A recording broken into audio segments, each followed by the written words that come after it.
Hello guys, welcome back. 2024 is almost upon us, so it's that time of the year where I like to set New Year's resolutions. I like to get myself a new notebook every year to help me stay on track. The goal of today's video is to try and create the perfect planner. So to create the perfect planner, first we're going to be doing some research, looking at what I've liked from planners I've used previously. We'll then go on to the tools that we need to use to create the perfect planner and then show you the final product. So I've tried loads of different designs. I've tried Filofax. So the benefits of the Filofax really are that you can reuse the cover, you can swap out the pages, you don't need to buy a book each year. Downside to this, where it's quite small, I didn't find a format that really suited what I was looking for in this particular size. Maybe the bigger ones would have been better, but this one was a bit too small for me. This one by Seagull, the Conceptium, which I really liked. There's two different versions that I've tried. I've tried a really thick one that has a day for every page, and one that has a week on a page. I really liked the Conceptium book that you can see here. I tried two different versions. So I tried one that was a full day to a page, and then one that was a week to a page. At the beginning, I really liked the idea of having one day to a page. You can write down everything that happened and use it more of a journal sort of style. But then when I moved to the week on a page, I found that really helpful from a to-do list standpoint, giving yourself a weekly to-do list rather than a daily to-do list. It made things a lot more manageable. So out of these two, both love the designs of them, but I preferred the week on one page. Fox Diary, which is different week on every page, and it allows you to set more goals as well. So with the Clever Fox Diary, it was really useful to be able to track your habits. So I did this for exercise, getting outside for a walk, eating well, fasting, stuff like that. So I found that really useful. But I preferred the Conceptium design in terms of page layout, giving you that full page to write a to-do. So my ultimate one would be a blend of these two. By merging these together. To do this, I'm going to load up bookbolt.io that lets you create online planners, notebooks, journals, stuff like that, and do some research on Amazon. So I've created a new project here. I'm going to select hardcover because I want that hardcover like these ones here. I then will put a project name. So let's make a brand for this. I can see a candle right now, so let's go Candle with two L's. 6 by 9 inches. What is this size? That's probably,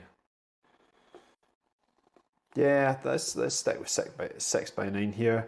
Page counts, best approach is if we're doing a week, so there's 52 weeks in a year, we'll need at least a page on every other side. So it probably needs to be 52 times 2, which would be 104 at least. But we also probably want some pages at the start and the end, so maybe we do 10 pages at the start, 10 pages at the end for notes. 5, 6, 7, 8, 9, 10. So that's 114. We'll make it 100 and yeah, 14 is probably better. Bleed. Then we'll just hit create project. So it's a hardcover. And we're now going into the graphic design bit. Ooh, but don't worry, you can use Canva free of charge and get some good designs in there. Options in here, but I want mine to be pretty much plain black with a logo on it. So for candle, let's have a look and see what logos they have. Candles. Candelabra would be quite cool actually. Let's do a candelabra. We probably want graphics here rather than actual photos. This one looks, we're just going to use the free stuff. Let's stick that on there.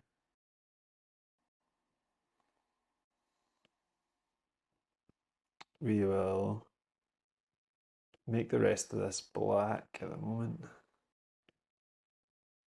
And we need to find that again and make that white maybe. That looks a bit rubbish. So let's see a dark grey.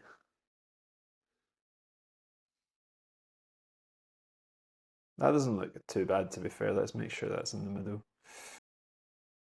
Yeah, that's pretty cool. So now we'll download this. I've not checked if there's another brand called Candel, so we'll need to find that out. But for the purposes of this, it should be okay. Uploading the pages now, so all pretty easy. Let's hit that one, see how that looks. So we've got that in the cover.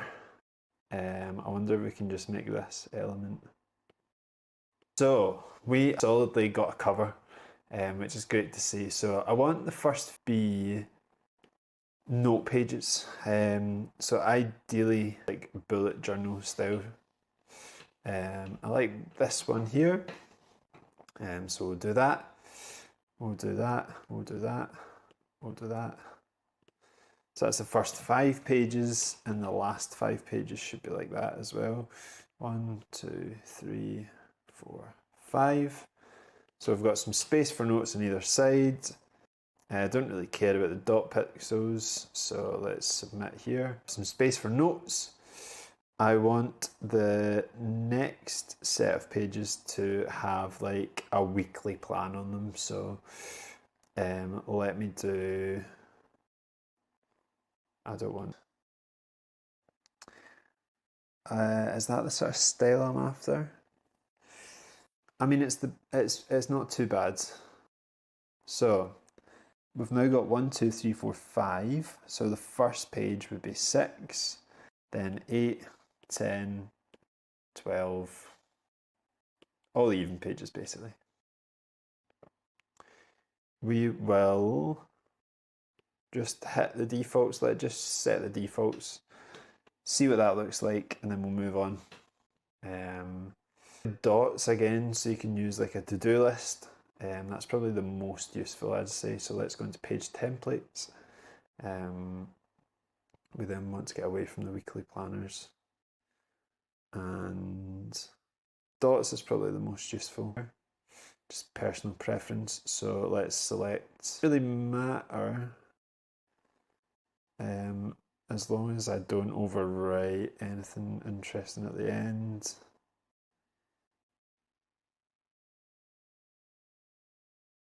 So now that should be okay. Nice, okay, I like that. Same size of dots, we'll submit that. And I feel like that is the book, which is fine. So we've now got a cover, we've got all the pages as we want. So this is now saved. And we're ready to go. We have everything set up on Amazon KDP, which lets you sell books without having to actually have the books. They print it as soon as someone buys it, which is really useful for when you're starting out and worth a try. You need to do a bit of keyword research, and once you've used BookBolt to create that cover, and you can then upload that directly. So I'm going to do that right now. You want to publish without an ISBN, because it's a planner, you don't really need that. It's for published books. I'm going to keep all the specs pretty much the same. I've done hardcover, and then we can do the interior after that. So the cover's now saved. So the manuscript part is the actual context. Once that uploads, we should be able to then preview the book and see if it's similar to one of these bad boys on Amazon straight away. So preparing the files. So that's how you would get a book uploaded onto Amazon. So that would take 72 days to do all the checks and the processes, and then from there we can come back and have a look at sales in a month's time maybe. So see you soon. Very happy to say that after a couple of weeks we've now got the product finally live on Amazon. It took us a couple of weeks. We had to change the title to include the name of the actual product, and there was a couple of keywords that were repeating in the title, which Amazon didn't like. But we're live. I'll leave the link to it in the first line of the description so you can check it out as well. And we'll check back in a couple of months to see how sales have done. But thanks for watching. I'll see you in the next one.